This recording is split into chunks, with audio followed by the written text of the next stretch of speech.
que Adolphe Azolela, Azali cher pour naïe. Azali, mon mobile, auto-yebi, n'a pas course mingi à Adolphe. Azali wana, abandé ko conduire papa naïe, n'a pas bitu mobile même pour que ba voyager. Et tu as zaki wana pour na ko conduire papa naïe, n'a pas kambi belé. Alors, pour nous savoir zaki cher, et nous ça passe. Je pense que les Arabiens,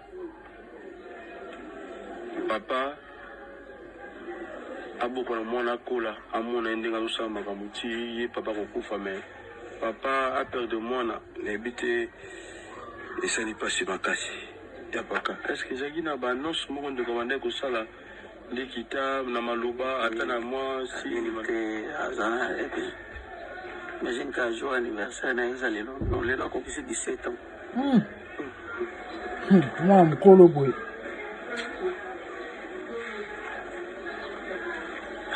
Le chemin exacté et mon abandé qu'on a collègue nous dans la diaspora et bien le bana ville qui tient ça et le bana bango ni so baza peut-être informé et ils ont malade et puis quand écoute na mort venu ngalema na mort ngalema de kambal bezate mais ils kambal souhaiter la moto ça fait très mal très mal c'est kambal souhaiter la moto même à tasser les millions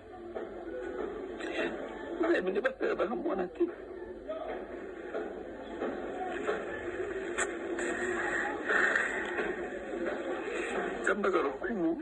Parce qu'il a permis ça. Merci de nous l'avoir prêté pendant tous ces 17 ans. Oh là là, courage. So sad, man. Maintenant, les gens, tous en avenir, et puis référence, les années, ils n'auront combien? Akitambo na Boudjala. Numéro 73 de la forêt. Merci Adolphe. Tous avez vendu comme ça, puis mais la vision pour la mort et combien ça? Zambena moya, olatike mo vanzina bo santu. Ozinga mina bangelo, bakoye mela kayo tongo pe popa. Zambena moya, olatike mo vanzina bo santu. Ozinga mina bangelo, bakoye mela kayo tongo pe popa. MDG TV, une chaîne Went pour la cause de Christ. Mafuta Yasika, Mafuta Yasika, Mafuta Yasika.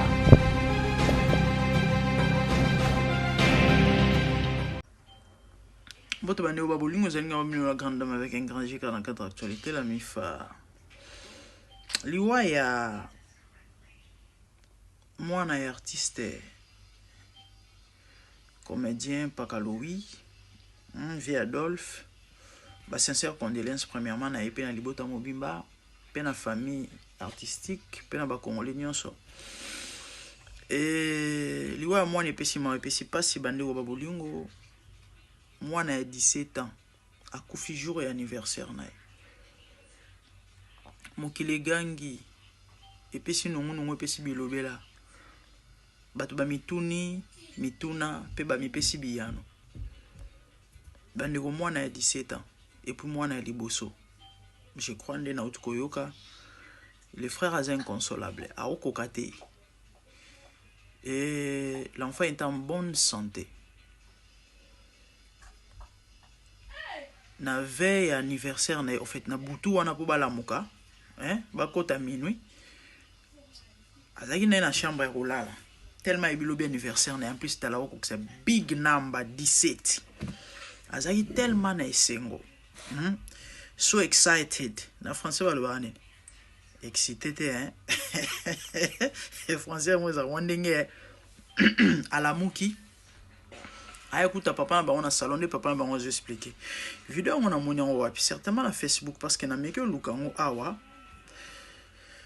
na on a sauté certainement na Facebook ouais na ça qui c'est na bossa na epé ko partager ya on a sauté pour dire jouer dus bandeko epé si pas epé si mawa ala muki wana. Et papa a souhaité joyeux anniversaire parce que minuit déjà bétaké. alobi merci oti ozolala te ote bameye kosola mwa moke ndenge ezalaka kaka te video na efona monango parce que nasepeli na makambo elobami mpuna te nasepeli nango te. Je vais quand même essayer ya ko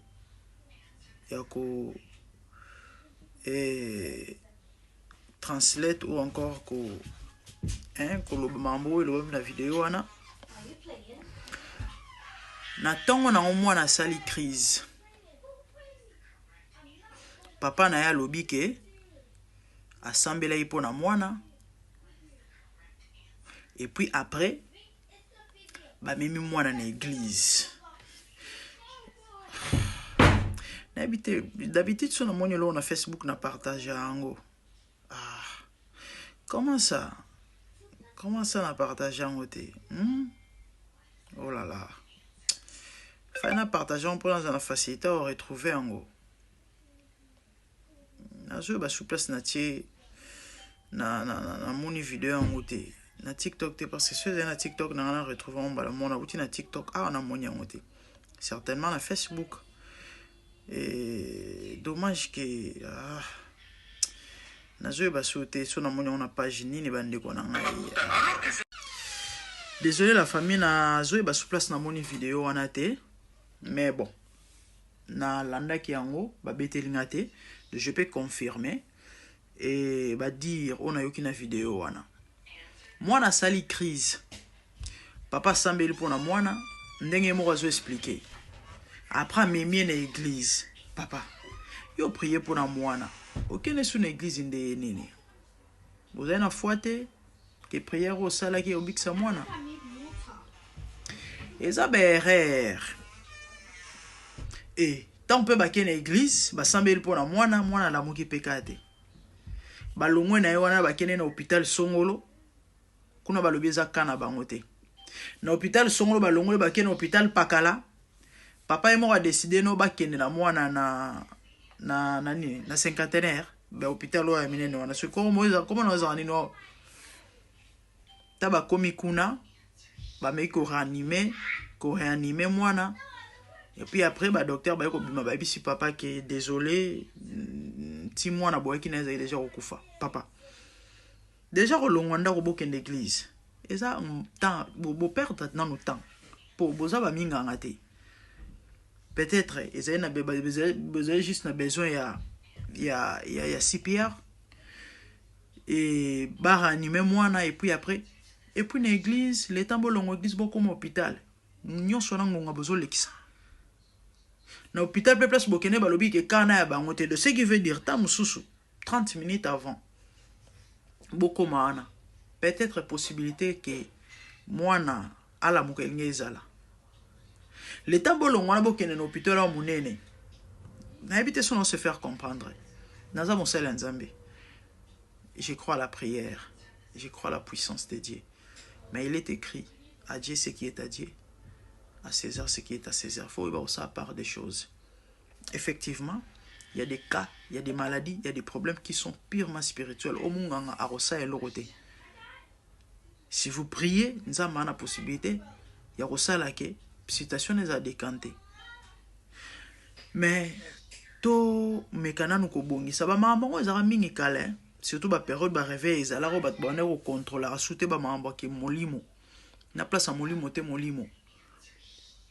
Oka muto abeli, muto sali crise, muto azu problème, oleba kena muto na hôpital babani na mbango na église.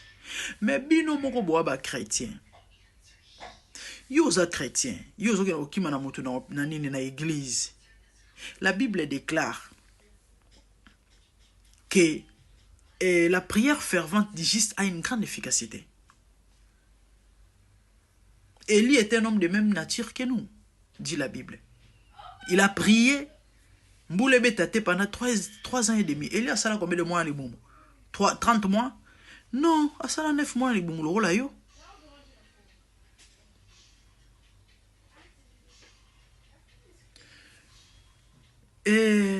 Et ça, enseignement et prière tes mains, le fait d'avoir la foi, si tu es réellement chrétien, hein, le beau allait tantôt plus tôt. Il y a le monde on a 4 mois libanda. Mais si vous avez penza mo Christo ya solo, si vous avez la foi, oza déjà na possibilité ya kobondela pona mutu abika. Le fait que papa obondelaki obima na mbocha mwana mutu kabokene na hôpital et pendant que bozo mema ebo accompagner na prière, intercéder en cours de route. Bosenga loboko nzambe. Bino bolexi bangongi belé kene hôpital église pendant que bosi bo prière na ndako boza ba chrétien, vous croyez à Dieu, vous croyez à la prière. Après bon mema na hôpital côté ote za kana biso te attendez. Mwana kufi. Vraiment courage, ça fait mal. Bandeko mona mwana kitoko boye 17 ans. Ouf. Mon fils est né au 17 ans mois prochain. Na hôtel la modèle a commis wana. Ils ont jeté hein. En même temps, on a méga interpellé bandeko na biso ba comédien. C'est quoi cette affaire ou encore cette histoire ya okufe la rabana? Parce que commis de trop hein. Je crois bandeko ba comédien boye mam na soloba. Na inventé te na créé te. 6 mois passés, papa na biso makaya uti ko kufela mwana ya jeune pe karaboy. Do bana bazo kufa baboti bazo tikala. Avant papa makaya na kufela mwana. En fait, na espace à 3 ans, ba comédien na ba comédienne ba kufeli bana. Mama linga kufela ki mwana mokolo. Ya ngone mutu memaki na soki AVC soki nino ba loba soute je sais pas elo mo ba jar wana. Je crois plus ou moins un an passé maman linga to kufela mwana. 3 ans passés, Thérèse a fait la moana, je crois bien. Il y a mobile pekaka. Il y a jeune peka ya moana moké ba geraboy. Au fait, ba artiste et comédien ba kufeli bana. Topé ba kufela bana moi mingi depuis 1 temps. Sans compter ba mo ba comédien ba zo kufa. Je crois combien de mois passés to utikole la bibembe so mi balé Rolandana. Sans compter moi si à papa na biso Bilali et Bandeko. Nalika na meko réveiller mémoire na bino, OK? Ah nazo ko akize mutu ndokite na lobite bino ne bolekisi bana. Mais ngana osinga na bino bo fungola miso. Si consciemment vous savez que eza maambo na bino etalika ya bino. Mais ceux qui vraiment besoin reconnaître que kokufa ya bana oyo eza bino en tout cas bo fungola miso. Il se pourrait ta mususu na lisanga na bino, na confrérie na bino, na linganga na bino, na association na bino, de tam sou bazo kata bino mitu ama kelemba bozo réaliser te. Ah oui, parce que ngonge kei nazo obligé na sala vidéo mo ata mo kusena meka ko expliciter lo na loba très important, s'il vous plaît, bo permettre ngai. La famille nazo continue na bano lobela sur la mort et ya mwana na biso otukotika biso mwana artiste comédien Pakaloui. Mwana kufi jour anniversaire na e. Quel choc. Azaki tellement na esengwa ko kisa 17 ans d'âge. A surtout yut na pongi. Kapota la air. Abibi na sala kuti papa ambango. Papa m'a souhaité joyeux anniversaire. À répondre merci. Ah olali nante ba moi échange ba discuter moi moké. Et comme on a batongo au mwana azuninga na tazola mukata sali crise. Le papa vient à Simbi, à mon que mwana zabien mwana a sali crise, a prier pour na et puis après qu'il y a une église. L'église ba sambeli à la muga epé karaté, il faut qu'il y ait un hôpital. Ba comme un hôpital o te kana bisoté. Bon mais masoki wapi. Papa zui mwana kene un hôpital munene so na cinquantenaire soki wapi. Ba comme kuna ba meiko réanimer mwana, ça n'a pas marché. Ben oui, ça papa que non désolé, ti boy na mwana zai déjà bembe. Ndena vidéo liboso na meka ko expliquer. To pe ko lobela na bandeko ba chrétien. Boy ba ko ça la part des choses, OK? Et pathologie ezali, maladie spirituelle ezali, maladie causée na ba démon na milimo mabe ezali. Et au pe ezali to ko benga naturel si faut dire, hein, par rapport ya puisque toi na mokili ya batu. Toujours paiement mon pépé oyo. Et ça, la bobelé na ba microbe, machin. Quand mon kilo on est allé là. Il y a aussi de ces maladies là, rien à voir na mili mon mabé. Mon tout passe, il y a des mots, et ça, mon tout passe, il y a mon tout passe, il y a normal, les alliés. Manque peut-être un sommeil, il faut le se reposer. Ou soit, ceux qui nini, au salaki, ceux qui nini, ceux qui cancer, ceux qui nini, il faut me la cacher. Au milieu moi de comprimés, il y a ceux qui n'y a ibuprofène. Après 30-40 minutes, on sentir que non fièvre, ils ont quitté. Oui. Nzamba salaka o muto ko salate. O muto ko sala nzamba salaka te. Mwana kufi. Nena banako lo bala bandeko.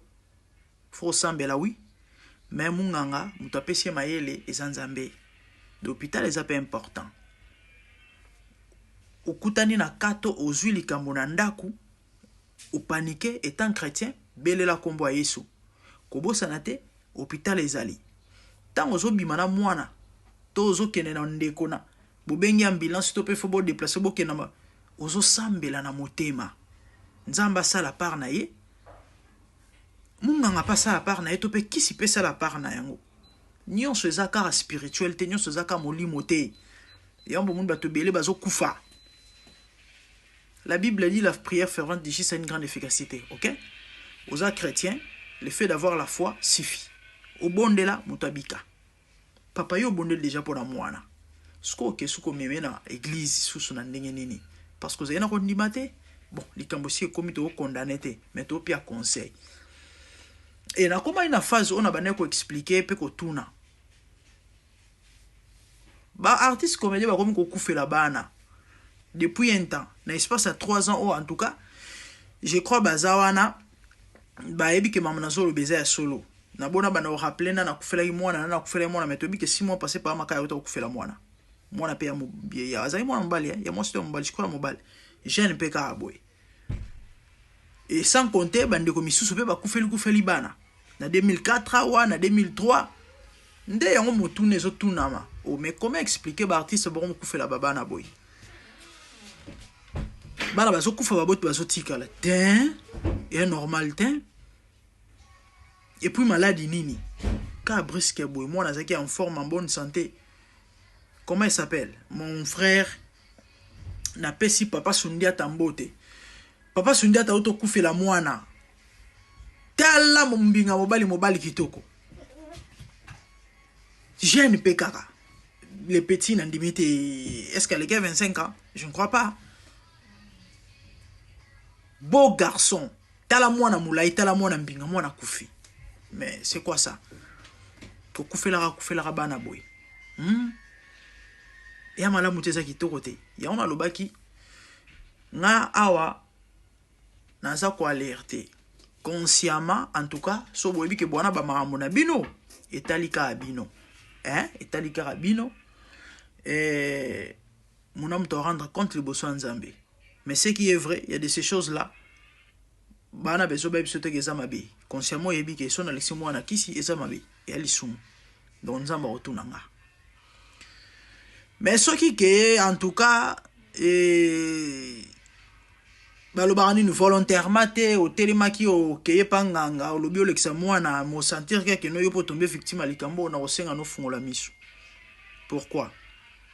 Faut boyba ke na ba association.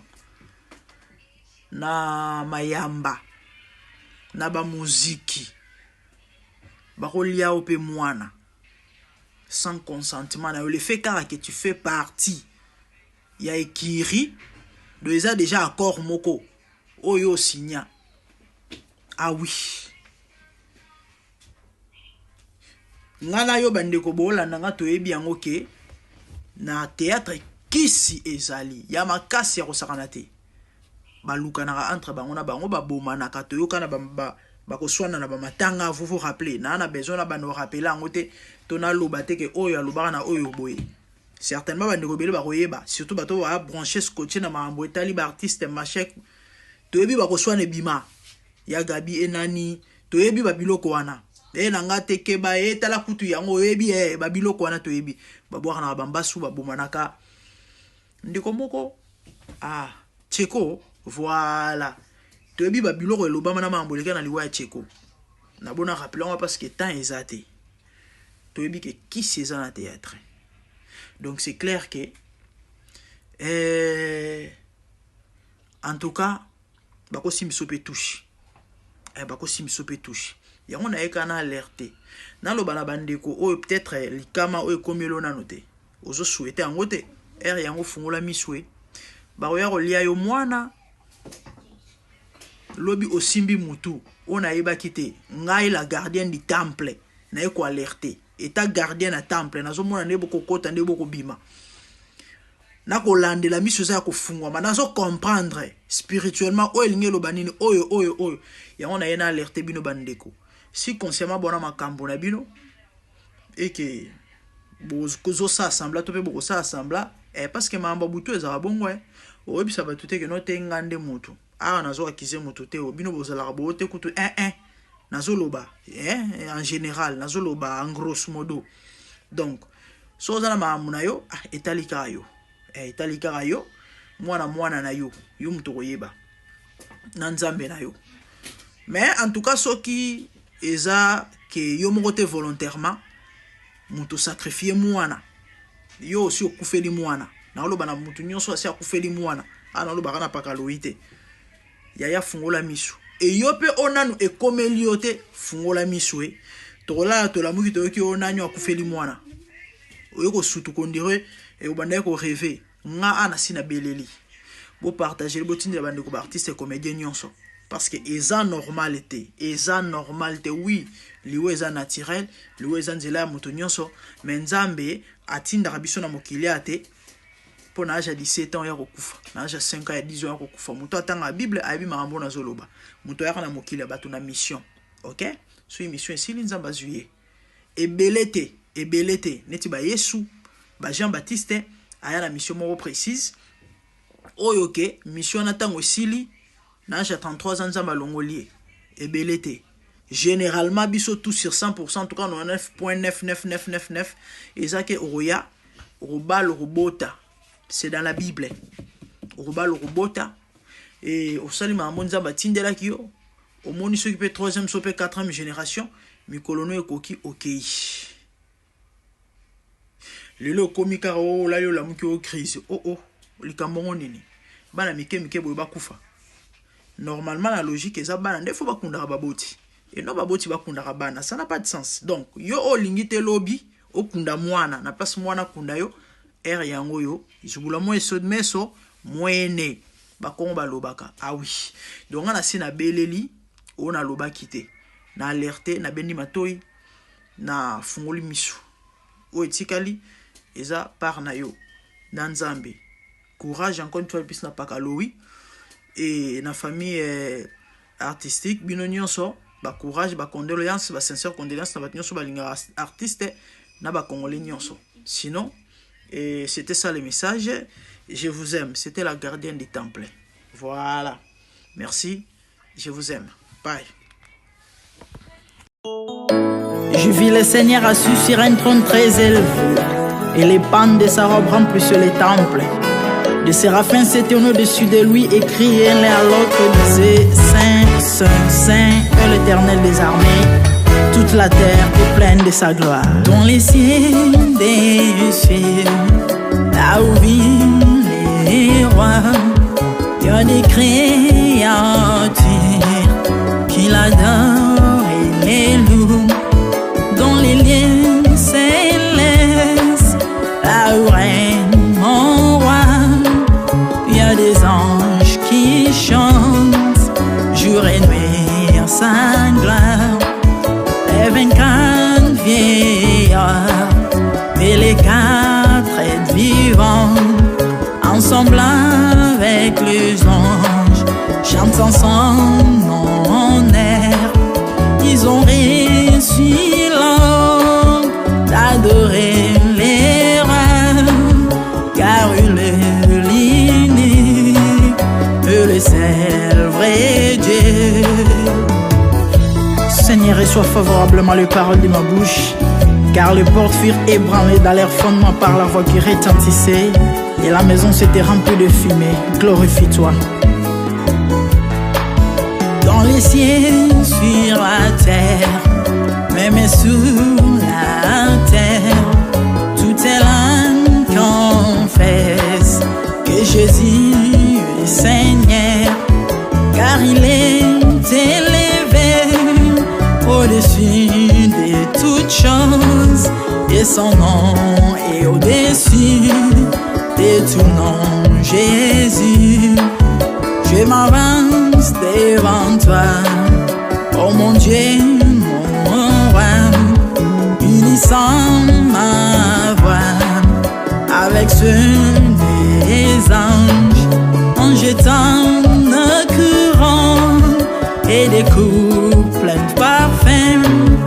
odoriférant, nous rendons plein rêve.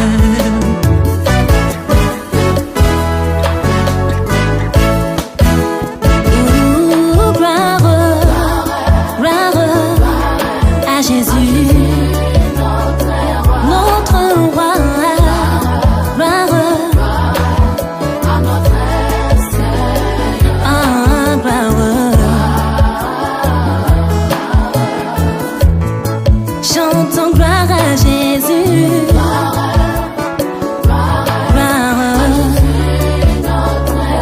Notre Seigneur. Gloire. Plus haut des cieux.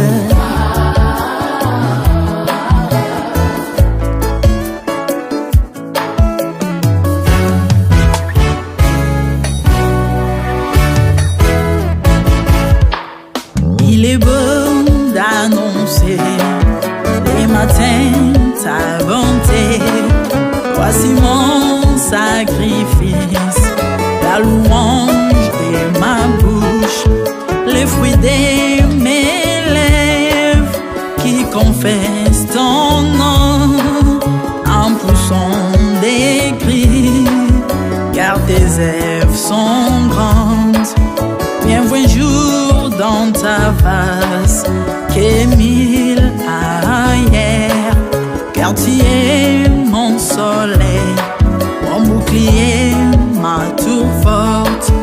Tu me donnes la force du bif, tu m'arroses d'une huile fraîche. On se plaît à contempler mes ennemis grâce à toi.